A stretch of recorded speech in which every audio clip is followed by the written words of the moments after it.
Hello everyone, welcome to the student. जितने भी लोगों ने एएलपी सीबीटी 2 का एग्ज़ाम दिया हुआ है, कितने उनके अटेम्प्ट रहे हैं और किस तरह से उन्होंने पेपर को अटेम्प्ट किया और क्या गलतियां हो गई इस एग्ज़ाम में पेपर को देने में, उस पर हम थोड़ा सा यहाँ पे बात करेंगे। पेपर का लेवल तो सभी को पता है कि पिछली बार की तरह 2024 हो गया या फिर 2018 हो गया, उसकी तुलना में कहीं ना कहीं पार्ट ए भी टफ था और पार्ट बी भी उसी हिसाब से टफ देखने को मिला है। जितने भी लोग हमारे ग्रुप कॉल में जुड़े और उनसे हमारी जो बातें हुई, कई चीज़ें निकल के सामने आई। क्योंकि पहले दिन जब एग्ज़ाम हुआ था तो उस समय जो रिव्यू आ रहे थे कमेंट सेक्शन में या फिर लोगों के फ़ोन के द्वारा, उससे थोड़ा सा अब चेंज रिव्यू में देखने को मिला। क्योंकि जब ज़्यादातर लोगों से आप बातें करते हैं, मतलब मैक्सिमम लोग जो अटेम्प्ट किए हैं अच्छा खासा, उनसे जब आप बात करते हो तो एक्चुअल में जो पेपर का जो रिव्यू है वो निकल के सामने आता है। तो पेपर में कुछ गलतियाँ भी स्टूडेंट की तरफ से भी हो गई हैं और कुछ और बेहतर हो सकता था। और पार्ट बी में भी जो लड़के पास नहीं हो पा रहे हैं, बहुत कम अटेम्प्ट कर पाए हैं, उसमें उनके अंदर क्या कमियां रह गई हैं, उस पर भी थोड़ा बात कर लेते हैं। और कितने अटेम्प्ट आपके हैं, तो क्या संभावना बन रही है आपके साइको एग्ज़ाम की, और जो आंसर की आने के बाद आपके जो फाइनल जो मेरिट बनेगी उस पर क्या संभावना बनेगी, उस पर भी थोड़ा सा हम इसमें बात करेंगे।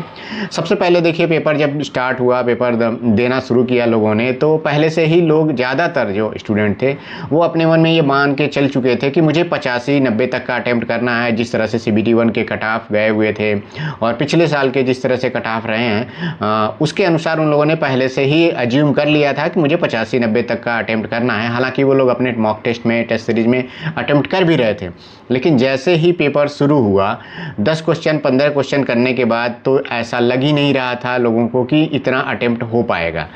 पेपर इतना लेंदी आ गया, ऑप्शन भी इतना लेंदी थे, इंजीनियरिंग ड्राइंग में ऐसे ऐसे क्वेश्चन पूछे गए थे। छोटी सी बात को भी पूछने के लिए वो लोग 3-3 4-4 लाइन के स्टेटमेंट लिखे हुए थे। ऑप्शन को लोग पढ़ रहे थे क्वेश्चन को, तो क्वेश्चन पढ़ने के बाद जब ऑप्शन पढ़ रहे थे तो क्वेश्चन में क्या पूछा गया है वो सब चीज़ें भी उनके दिमाग से निकल गई थी। तो ये इन सब कारण से जो है क्वेश्चन में, हर एक क्वेश्चन में बहुत ज़्यादा टाइम लग जा रहा था। तो पहले मैं कहता था कि आपको पेपर 80 मिनट में कर लेना है, बाकी के 10 मिनट में आपको फिर से जो उन क्वेश्चनों को करना है जो क्वेश्चन आपने मार्काइज रिव्यू किया हुआ है। तो कुछ गलतियां स्टूडेंट से यहाँ पे ये हो गई कि आपने पहले ही नहीं ये अंदाज़ा लगा पाया कि ये पेपर बहुत टफ आया और मेरा अटेम्प्ट जो 85 या 90 मान के मैं चला था उतना मेरा नहीं हो पाएगा। क्योंकि मुझसे जितने भी लोगों ने बात किया ग्रुप कॉल में, तो उन लोगों ने ये बात भी बताया कि कहीं ना कहीं उनके दिमाग में ये प्रेशर बन गया था कि मुझे 85 और 90 अटेम्प्ट करना है। और वो जब अटेम्प्ट का लास्ट तक पहुँचे तो उनके अटेम्प्ट 80 क्वेश्चन हुए थे।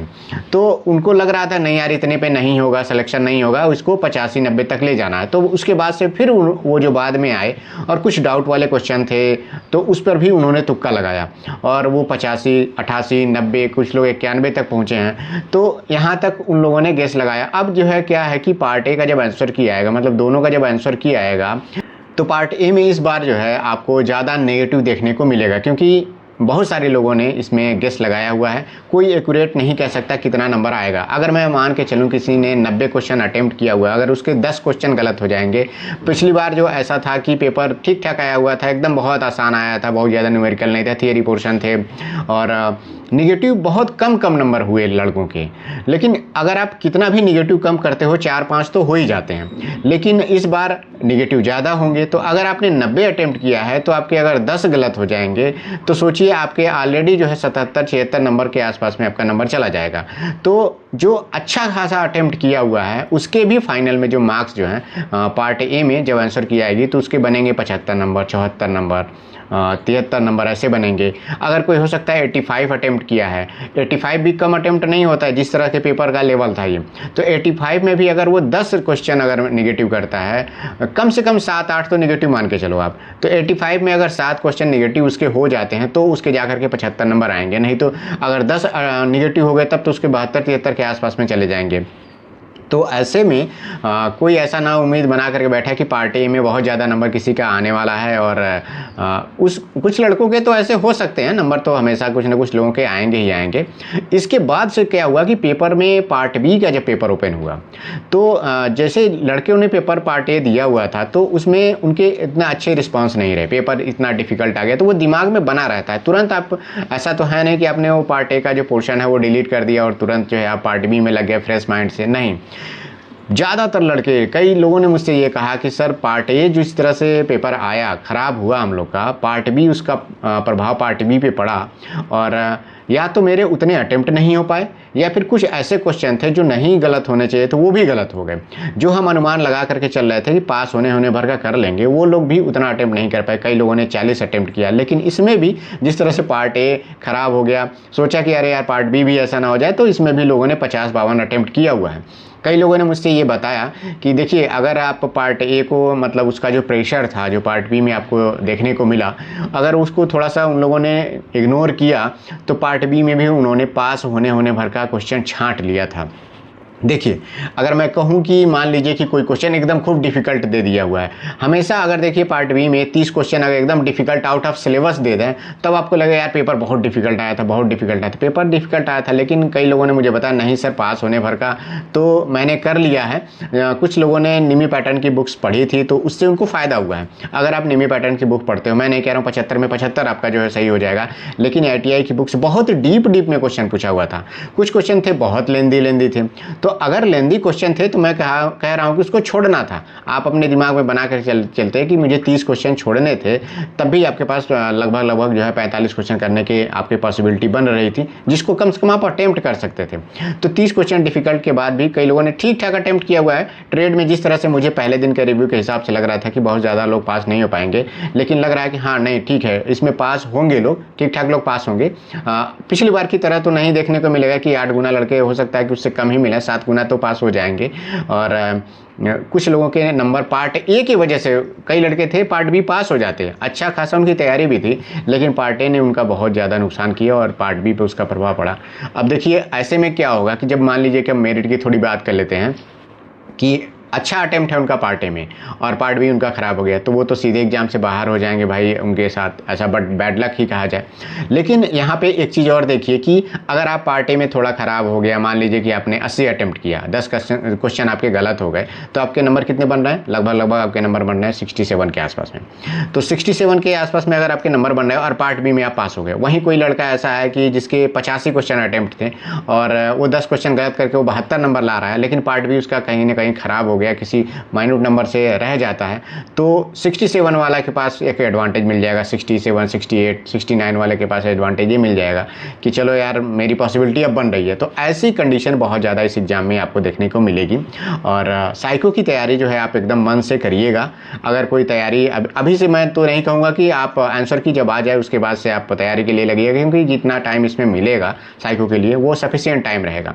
तो अगर आप साइको के लिए टेस्ट सीरीज लेना चाहते हैं तो यहाँ पे मैं एक अनलिमिटेड एजुकेशन है उसका मैं कोड आपको बता दे रहा हूँ। यहाँ पे टेस्ट सीरीज आपको बेहतर देखने को मिलती है, आपका जो इंटरफेस है वो भी आपको बेहतर देखने को मिलता है। तो आप चाहे तो द स्टूडेंट का जो यहाँ पे कूपन कोड है SP300, SP मतलब यार मेरा यहाँ पे सूर्य प्रताप नाम है इसलिए मैंने SP300 यहाँ पे कूपन कोड आप यहाँ पे लगा करके आप ले सकते हैं। यहाँ पे 300 का आपको ऑफ मिल जाएगा।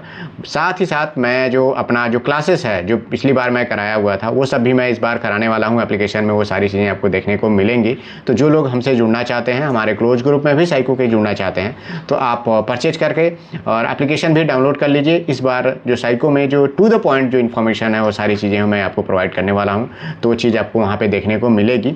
लेकिन आंसर की आने तक का इंतजार करिए और जैसे ही आंसर की आ जाएगी, अब जो लड़के जो 67, 68 नंबर पर जो लाए लड़के होंगे वो लड़के अपना नंबर बढ़ा सकते हैं। एक चीज़ आप अच्छी चीज़ देखेंगे कि साइको के एग्जाम में जो लड़का थोड़ा कम रहता है, 70 के आसपास लड़का रहता है, वो 22 नंबर 23 नंबर ला करके वो अपने मार्क्स को इम्प्रूव कर सकता है। लेकिन वही 80 नंबर लाने वाला लड़का अपने मार्क्स इंप्रूव नहीं कर सकता, क्योंकि 70 और 30 का जब रेशियो आप बनाओगे 23 नंबर पाने के बाद भी वो 80 नहीं पकड़ पाता है, वो 79, 78 तक रह जाता है। लेकिन 67 वाला लड़का जो है वो 70 तक पहुंच सकता है 70% और 30% के रेशियो को मिला करके। तो जो थोड़ा कम नंबर लाए हैं वो तो साइको में और ज़्यादा मेहनत करें कि किसी के अच्छे नंबर वाले के अगर कहीं नंबर कम रह जाते हैं साइको में 20 नंबर 21 नंबर और आप 22, 22.5, 23 तक पहुंच जाते हैं, तो आपके बहुत अच्छे चांसेस बनेंगे फाइनल सिलेक्शन लेने के लिए। तो थोड़ा सा डिप्रेस होने की ज़रूरत नहीं है, आंसर की आने तक का वेट करिए। इस हफ्ते तक मुझे उम्मीद है कि आंसर की आ जाएगी। उसके बाद से हम लोग साइको के लिए पूरा अच्छे से तैयारी करेंगे। जो लोग हमसे पिछली बार की वैकेंसी में जुड़े हुए थे, इस बार भी जुड़िएगा। एप्लीकेशन पे हम लोग इस बार पूरा कोर्स लेकर के आ रहे हैं। साइको के लिए हम लोग पूरा जो क्लासेस है, पूरा जो गाइडेंस है, हर एक बैटरी टेस्ट मैं इतने बेहतर तरीके से ट्रिक के माध्यम से आपको बताऊंगा कि आप बिल्कुल आसानी से समझ पाएंगे। और सबसे बड़ी बात यह है कि वहाँ पे आपको बिल्कुल भी टाइम वेस्ट नहीं होगा कहीं से भी। और मैंने क्लासेस रिकॉर्ड करना शुरू कर दिए हैं, कुछ क्लासेस मैंने एप्लीकेशन में डाल भी दिया हुआ है। तो जो लोग आंसर की आने के बाद जुड़ना चाहेंगे तो 499 का वहाँ पे आपको LP साइको 2025 का बैच दिखेगा, जो कि आपको SP 200 का कोड आप लगाएंगे वहाँ पे तो तुरंत आपको 200 का ऑफ मिल जाएगा, और केवल 299 में वो बैच आपको वहाँ पे देखने को मिल जाएगा। तो जो लोग भी जुड़ना चाहेंगे आप जुड़िएगा, बहुत ही मिनिमम प्राइस है। और इतने में जो चीज़ें आपको सीखने को मिलेगी द स्टूडेंट पे आप देखेंगे कहीं भी वो उतना बेहतर तरीके से आपको सीखने को नहीं मिलेगा। और मैं टिल एग्ज़ाम आपके साथ रहने वाला हूँ। और लास्ट में जब एग्ज़ाम नज़दीक आ जाता है तो लास्ट के 15 डेज 15 दिनों में तो लगातार मैं आपको टारगेट देता हूं कि हर दिन किस तरह से कौन सा बैटरी टेस्ट करना चाहिए, कहां आपकी स्पीड नहीं बन रही है तो किस तरह से आपको काम करना है, कंप्यूटर पे कैसे काम करना है, क्योंकि बहुत सारे ऐसे लड़के होते हैं जो कंप्यूटर पे अच्छे से काम नहीं कर पाते हैं और वहाँ पे उनको माउस चलाने में दिक्कत होती है। तो वो सब मैं आपको बताऊंगा किस किस एप्लीकेशन से आप थोड़ा सा प्रैक्टिस करिए कि आपकी जो स्पीड है वो बेहतर हो पाए, माउस के पर कमांड कैसे बनानी होती है, ये सब चीज़ें मैं आपको वहाँ पे गाइड करूँगा, ग्रुप कॉल्स में सब गाइड करूँगा। तो टीचर आप वह चुनिए कि वहाँ से आपको जो कि डायरेक्ट आपके कॉन्टैक्ट में रहे।